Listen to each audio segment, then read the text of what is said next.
Greetings everyone.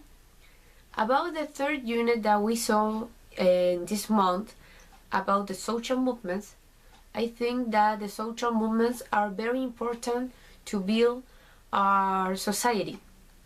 Why is that? Because the social movements are looking for a change. For example, we saw in the class that in the 60s was very powerful the social movements about the equality of the black people in the United States. I think that have the courage of do such a big movement and also reach the goal that it was have the equality. I think that is very important. It's a great example of what a social movement can do.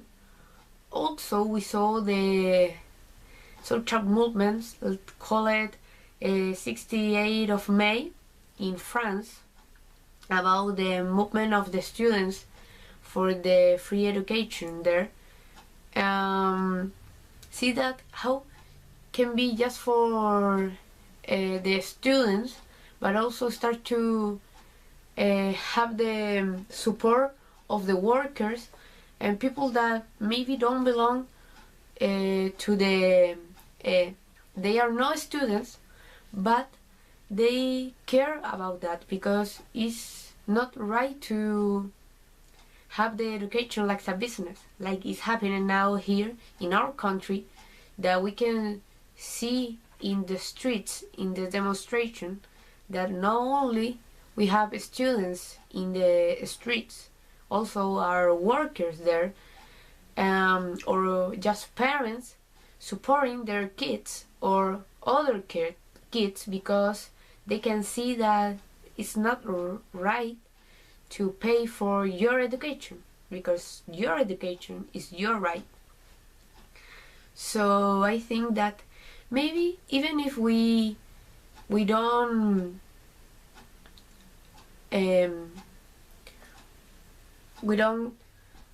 well, at least I don't see that we don't have discrimination at all and now in the present, but because we call the black people like black people and not just people, we make the difference anyway.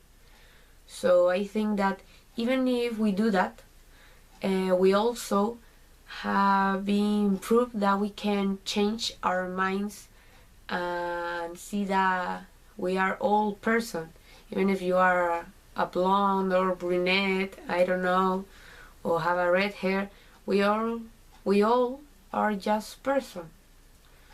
So that helps me to see in this unit that, and I can get connected with the other units, that it's very important for the society these things that we saw. Well, first, the identity is like that was from the most specific to general. Like identity is something that has to with the culture.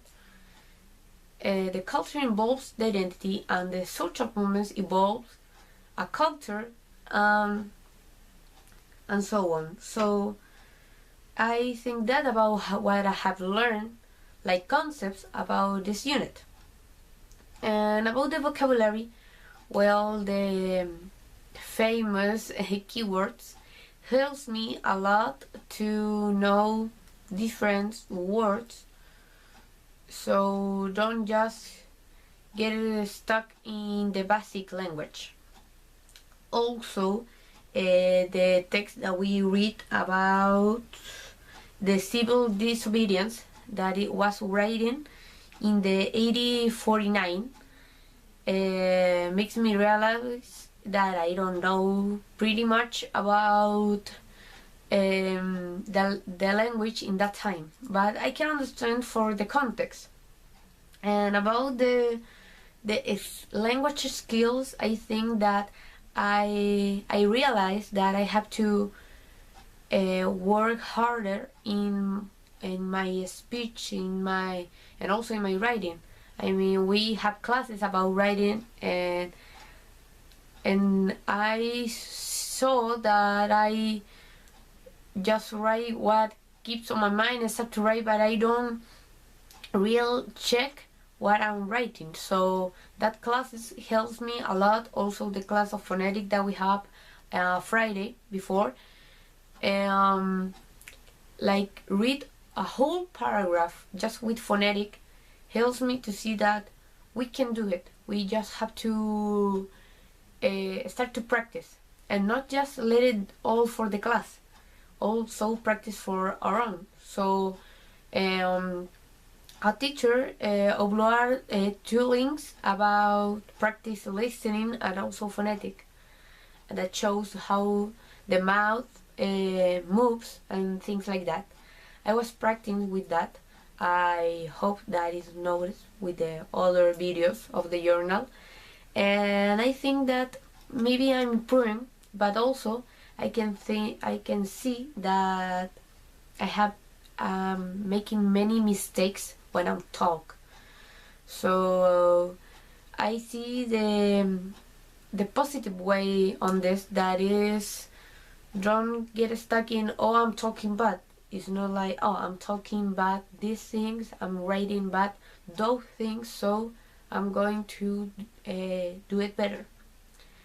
So I think that I have learned in this unit in specific, and also I relate it with the other units because I think that all this is connected, and that is what I like the most of this unit and the others, that is like you can link with the concepts. I think that's it. Thank you.